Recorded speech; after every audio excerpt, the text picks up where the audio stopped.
Today I would like to say something similar to what we will hear tomorrow is the residues coming from coal-fired power station. Tomorrow we will have the fly ash focus, and today one smaller part will be the FGD gypsum as a main raw material for the gypsum industry, but also for a lot of cement plants, very important product, which for us it's 100% raw material, for the cements only 3 to 5%. That is the main difference. Also different needs for the products, but for us very, very important. The company Knauf, I think, is well known. We have a lot of factories all over the world. We have no preference in terms of natural gypsum or synthetic gypsum. We know to treat both to suitable products. That means it's depending on the surrounding, on the location where the factories are. In the former times, mostly near the natural gypsum located.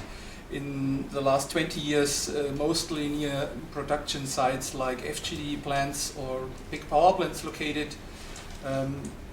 As I mentioned before, we have no preference, we can do both. Turnover is a little bit older. Knauf is a private owned company by the family Knauf, and we are not so open in publishing a lot of numbers and so on. That means 2008 has to be sufficient. Turnover is 5.6 billion, and the employees are today 24,000 employees. Approximately half of them are located in Russia, where we have a very fast development during the last 20 years. I would like to start with the basis of our work. It's the so-called Eurogypsum COBA quality standard of FGD gypsum. We were deeply involved in this development over, I think, 10 to 15 years together with the power plant industries. A lot of people know this development, and this quality standard was published, I think, 2005 after these long discussions as a basis of both the producers of the FGD gypsum and also the companies who use the FGD gypsum. That will come later on a big issue if I say something about the legislation in Europe. Technical wise, we agreed about quality standards. That means if you today talk about FGD gypsum, you have to have also always in mind these criteria. No any discussion regarding moisture or chloride or other soluble salts necessary. This will be in a second part, because for all these values you can for sure make adaptations local-wise. For some applications it's not necessary to have a low chloride or a low magnesium or whatever, or to define a degree of whiteness. It's depending on the utilization, and that means the standard is what we are talking about. Also for the cement industry, one of the main targets to establish this agreement between the power plant industry and the utilizer of the gypsum was that the power plants would be free in selling and treating and negotiating the gypsum. If you have 2 or 3 standards, it might be suitable for the acceptance in cement. They have mostly a little bit more flexibility regarding chloride or other ingredients.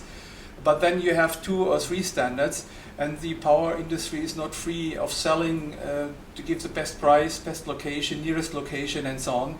That was one of the main reasons to have a free trading market of this, and not for every truck and special specification. The sentences you see here on the second page are the descriptions for which treatments you already can adapt these specifications. For example, for wall block production you need lower specification for magnesium or for cement, I think what I mentioned before, you can accept other values. Here in UK we have 2 factories where we use 100% FGD gypsum, which is an, let's say, special situation. We already built up these factories near the coastal area, and from the beginning they were developed under the idea that we will import the FGD gypsum from outside. What you see here is 1 year of investigation about the quality. We have between 12 and 15 different sources and have approximately a demand of 600 to 700 tons per year. That means you see here a very good average about how is the quality. Each point shows you one vessel of 4,000 to 8,000 tons, and you have a very nice fluctuation overview about the quality per year. Also you see the difference. We start here with a D50 value, means the particle size. You see here the upper curves are coming from lignite coal-fired power stations, which are traditionally with a bigger particle size, and the hard coal-fired power stations are between 15 and 35 D50 value. Moisture is a big issue for us.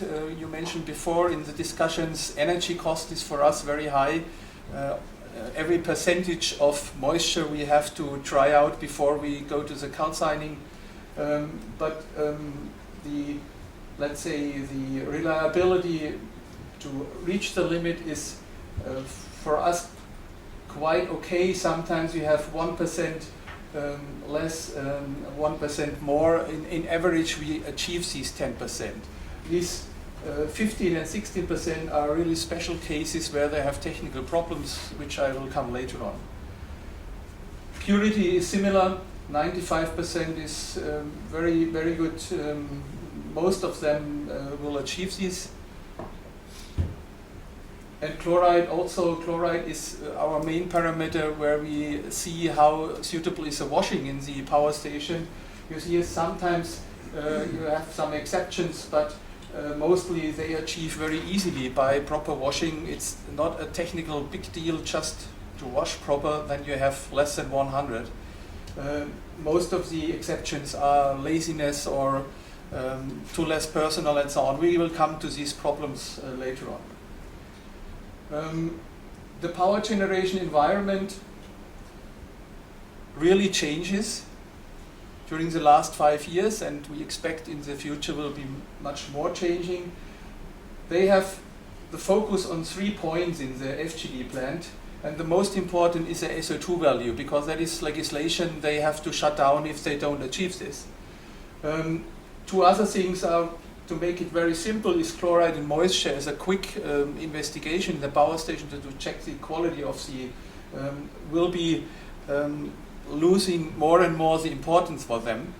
The SO2 focus is more and more their main target. They try to achieve also good quality, but in some cases they lost this opportunity.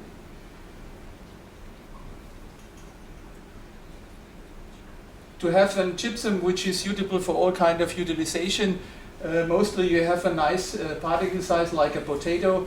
Moisture smaller than 10% is quite easy to achieve. We see this at the moment in Neurath, in the new power station in Germany. They have 6.5 to 7, everything new, everything fine adjusted. Let's say to lose the reserve to 10%. In a standard application is normal, but it's not very difficult to produce a nice gypsum if you have such a growing of the crystal. Different will be bigger than 50% if you have this needle shape, which we know very well from the chemical industry. If you have phosphor gypsum and titanium gypsum and so on, if you have this, you have much higher moisture, up to 25%. And also an issue which we find more and more is this flat shape, which is also very difficult to dewater, and then problem occur with the moisture content and with other values of the standard. Water solubility salts is a problem for us more than to the cement industry, because you see here a very simple test. The soluble salts will be during the evaporation of the water penetrated to the surface, and on this surface you cannot fix any painting or whatever. Or also in the plasterboard production you have the paper bonding of the paper surface will be destroyed, and then you lose the cohesion between gypsum and paper. That is a big issue for us to avoid such problems. Also a very important issue which will be more and more on the agenda. In the beginning they made a standard for the limestone purity and limestone quality, very proper adjusted, and due to the impacts in the power plant industry at the moment, or in the power generation industry, they try to change all these parameters to have cheaper sources. For example, purity is always a discussion. The grade of particle size distribution means the grinding energy they have to use is always a discussion, because all power generation groups are looking for saving money and adjusting if it's possible. And we see a lot of problems regarding this, because then you lose some, let's say, opportunities in the FGD plant if you go to cheaper sources. Very big issue will be more and more coming. Yeah, the new technical requirements and the influence on the gypsum quality. You know very well that in Europe, especially also in Germany, the new generation, renewable energy generation is a big political discussion. Due to this, we have a very, very high fluctuation of the running time of the power stations, and this, for a lot of power stations, we are not well prepared for this. I think the colleagues from STEAG and STEAG Engineering have big programs to adjust these power stations to run up and down, to follow the wind and the sun energy, and a lot of them are not really retrofitted and fit for this at the moment, and that influences for sure the quality of the residues. The electricity trade market is something, the influence of the power station itself is less and less, because the trading is totally different. I discussed with Mr. Korthout, in former times in Netherlands they have their production, it was clear what they produce. Now international groups traded in Leipzig, the influence on the local sites will be less and less, and that influences also the quality and the reliability of the quality of these residues. Coal purchasing process, also very, very current problem to switch to US coal with higher sulfur content. We have seen now in some months they double the quantity of FGD. They produce last year 50,000, now 100,000, at a point where nobody let's say have a need for this. To discuss about this was after they bought a big quantity of this coal. That is the influence of the purchasing and the sales manager for the energy is much higher than a power plant manager will say we cannot do this.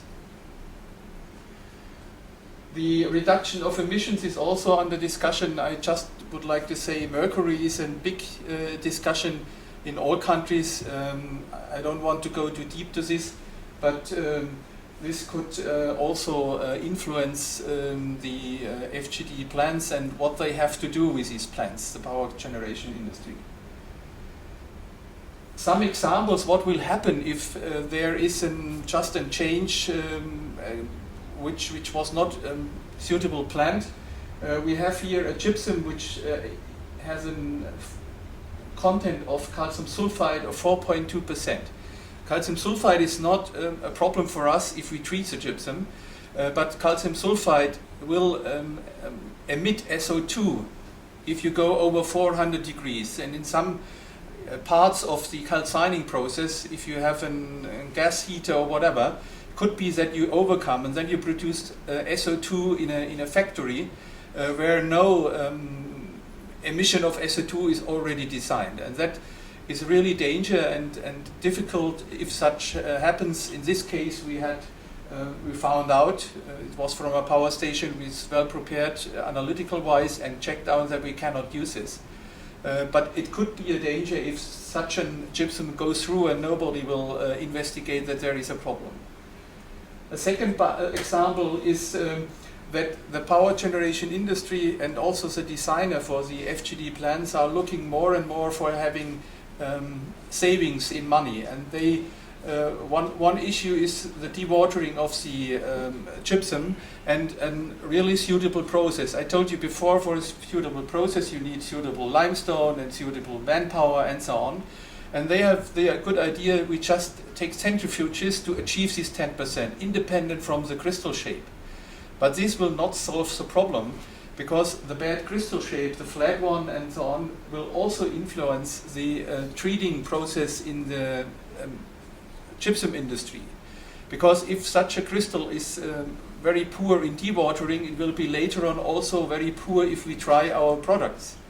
And that influences that we sometimes really have to reject such the gypsum, independent on they achieved all quality parameters.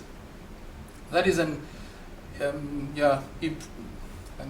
development in the industry. We try also with such features to make a little bit more sensitive. That not only the technical parameter is important, the technical parameter, how it was developed in the standard, is based on a certain crystal shape, which is in 95% of the power stations already produced.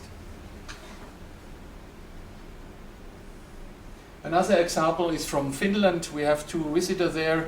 In Finland they use already the low sulfur coal in a power station, which was also not prepared for doing this. And you see here these like coral reefs in the gypsum, and this will have the effect that the splitting of the gypsum in the station will be done by hydrocyclones, and the hydrocyclone is just distinguishing based on the density.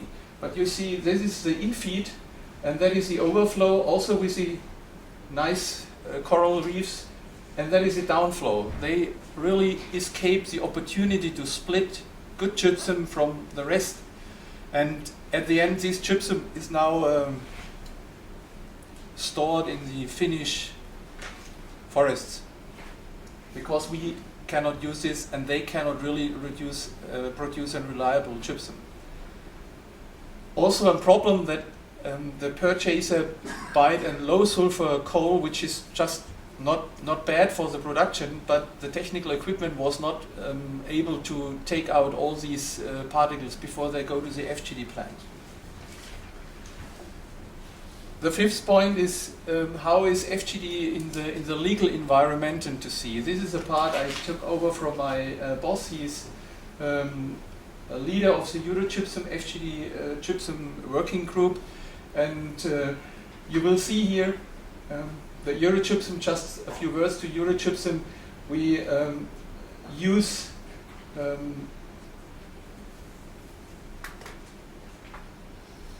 we have a 10 billion euro turnover and a lot of employment and so on.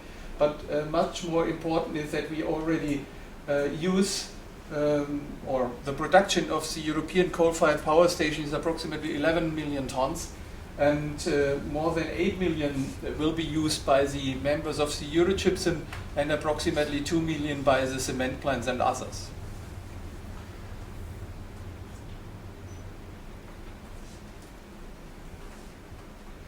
And this is one very good example that, let's say, a kind of recycling concept is really running and is really suitable for all partners to achieve such a high recycling rate, to bring it back into the process and to use it for the production of new products.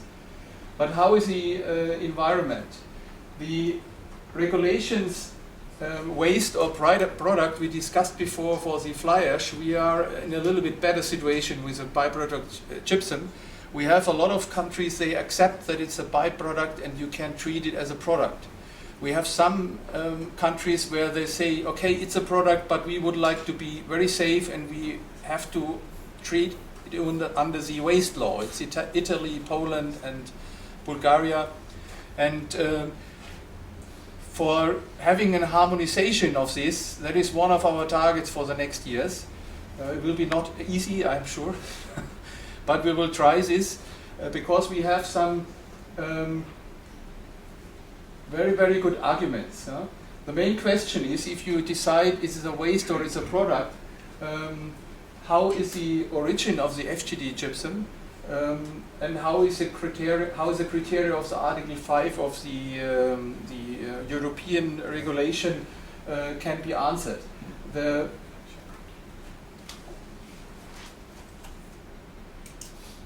This picture you know already, and we are happy in this time that we already created and negotiated and discussed these for a long time, because we have some quality criteria which are fixed and which are agreed by the producer and by the treater of the gypsum. This is very important if you go through these 4 points which have to be checked before you decide waste or byproduct. Further use is certain, that is clear. No further processing other than normal industrial practice necessary, that is also clear because everything will be done in the power station. Production is an integral part of the power plant operation. I will show you this in the slides behind. And further use is lawful. You maybe know that there was a big study also together with the power industry, the so-called Beckett study, to really to confirm this. And it's already the result of these 4 points is that we can convince the people for the decision that it's already a product and not a waste. Independent from that, countries will have different thought of this. The question is the integration you see here. The FGD gypsum is part of the power station, and also the, let's say, cleaning part after the FGD plant, to have a washing with washing water really to achieve these, shows that we have an integrated part in this process to achieve a byproduct with a quality which is defined. And based on this, we are, let's say, optimistic and working on this also with the power plant industry or power generation industry, that we could establish a general rule that FGD gypsum with a certain quality should be a product in every European country. The expectations for the future, based on this description I gave about the power plant industry, we have the feeling that the power generating industry is very under very high pressure. Each plant is under big pressure. They try to save personnel where they can. We lose experienced engineers after retiring because no new one will come again. That creates really big trouble for more and more for the reliability of the quality we receive. The variation of coal sources and the commercial impact of the purchaser will be much higher than in the past. That creates also quality problems.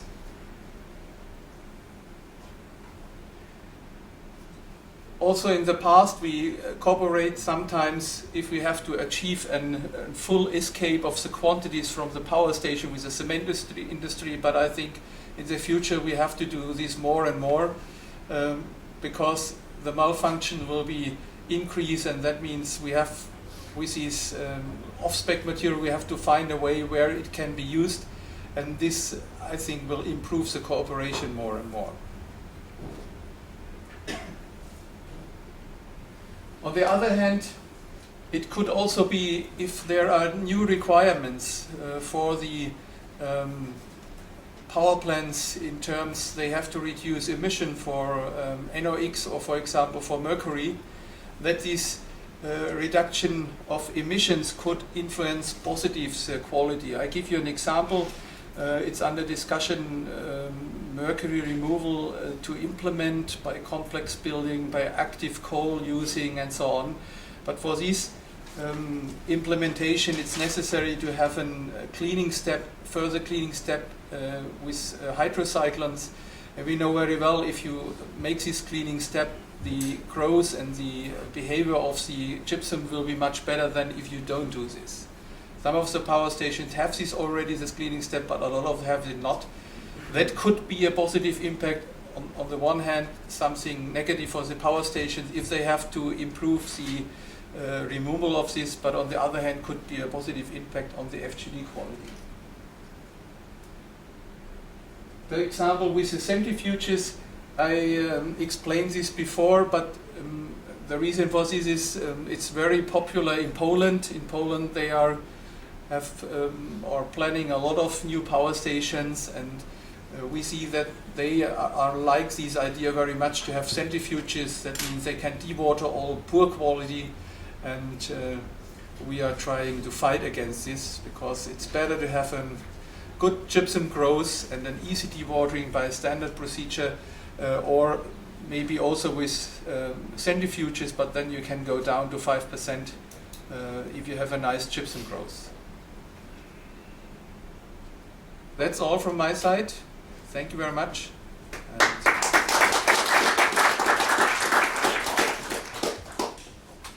Thank you very much indeed, Harald, for a very interesting presentation. Are there any questions from the floor? I have one quick question, and that is, presumably Knauf has a series of long-term contracts with the producers of FGD to take either all or the majority of their FGD. Yes. Is there any comeback to you if you don't want to take that, or do you have to take all of it?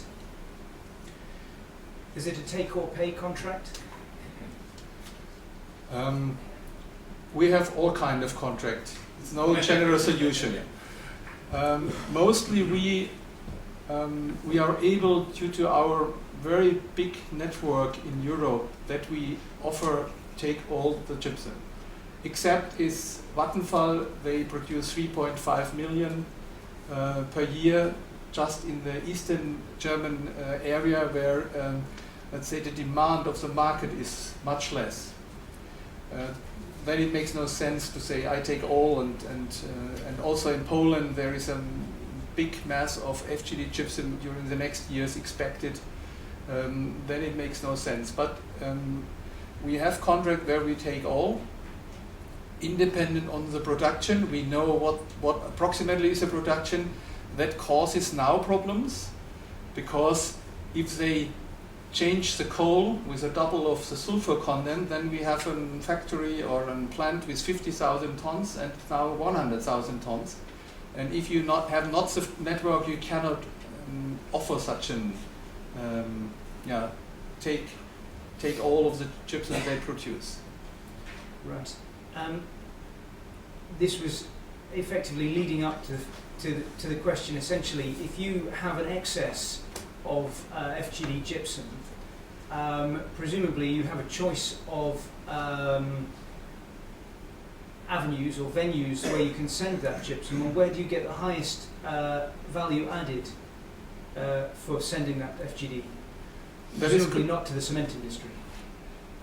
No, also to the cement industry we have different models. Let's say we have also the RWE contracts. We take over from RWE in 2003 a whole package with factories and so on, and also the contracts with all our competitors. And we followed these contracts. That means we have the full contract as a kind of service provider. Half of the portion will go to our two factories, and half of the portion will be distributed to 3 or 5 sometimes competitors of us. We have no problem with this. It's depending on the requirement of the industry. If they say to us, I prefer only one negotiation partner, and if you distribute, it's your turn, it's kind of trading or whatever. That is not in our interest. We are not a FGD trader. We are sourcing for our own factories mainly. But if this combination fits for the power station and the power producer and us, then we also do this. Right. And would you say that the value of the gypsum, FGD gypsum, to the cement industry would be such that you might even make a loss on providing it to the cement industry, or do you always make sure you make a profit?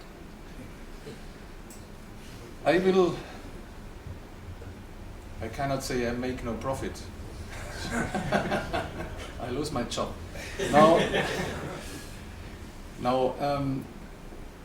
it's depending on really on the situation. We some cases we just have a contract because they ask us, can you deliver us 50,000 tons per year, and we have 80,000. We say we have 200,000 free for yes, we make it, and we just hand over.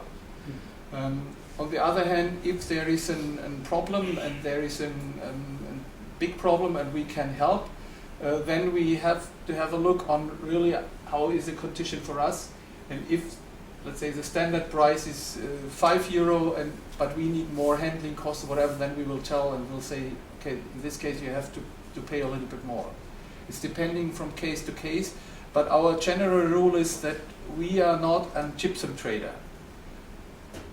We are not want to earn money by trading with FGD gypsum. We are sourcing for our factories mainly, and if we have too much, we are free to transfer and to hand over to others who need this.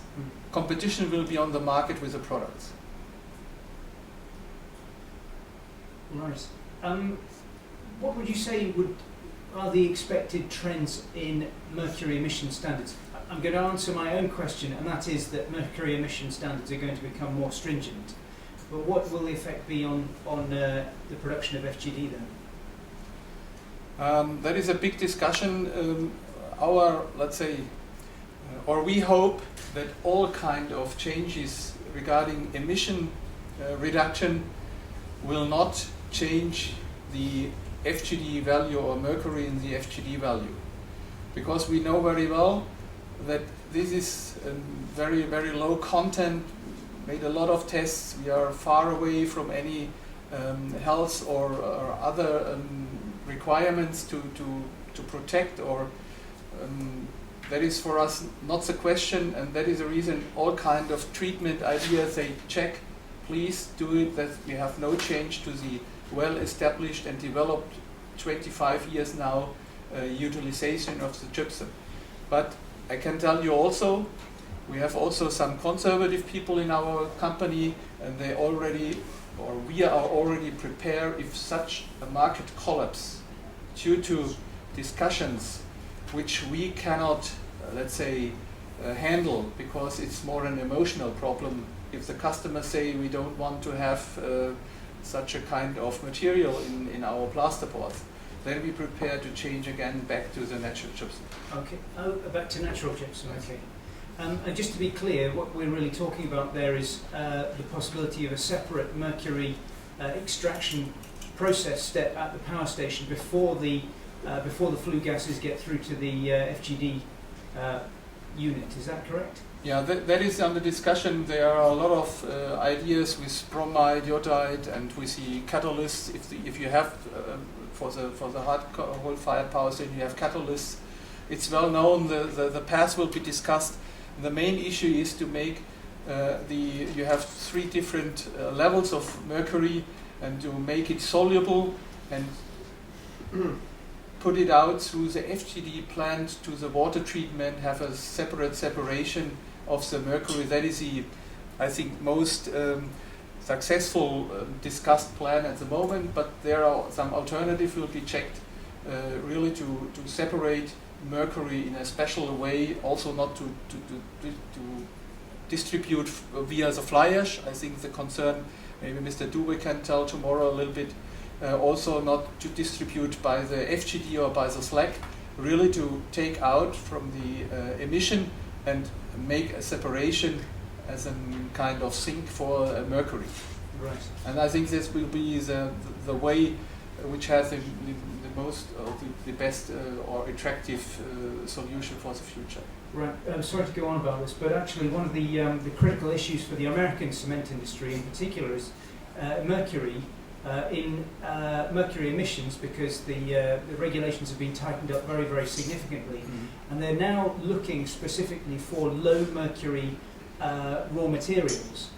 and this is actually another potential market entry for supplementary cementitious materials if they are low in mercury and lower than the normal raw materials that the plants would otherwise use. So mercury in all of the ingredients into the cement industry is absolutely critical. So appreciate your statements on that. Any other questions or points from the floor? Yes, please. Can I give you the microphone, sir?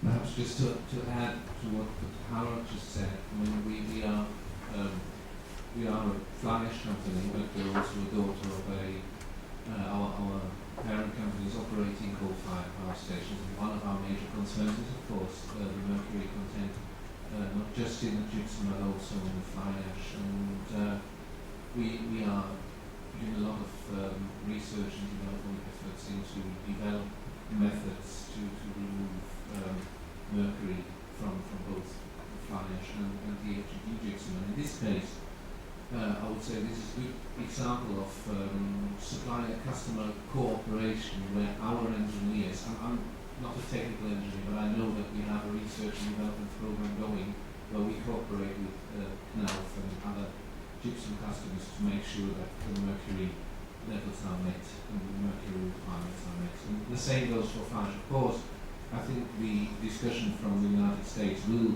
eventually leak out to Europe and the rest of the world, frankly, and it will become an issue for all of us. Mm-hmm. And just to be clear, there's not a steady increase in mercury emissions. It's only the fact that the emissions regulations are decreasing the allowable levels of mercury. Positively, the mercury levels, and I'm sure that many people in this audience could contribute to that, are relatively stable, but the restrictions keep becoming more stringent and stricter in terms of mercury. But we are developing activated carbon filters and that sort of thing to try and remove the mercury in the first place. Good, thank you. Any other questions or points? Okay, in which case, Harald, thank you very much indeed. Thank you.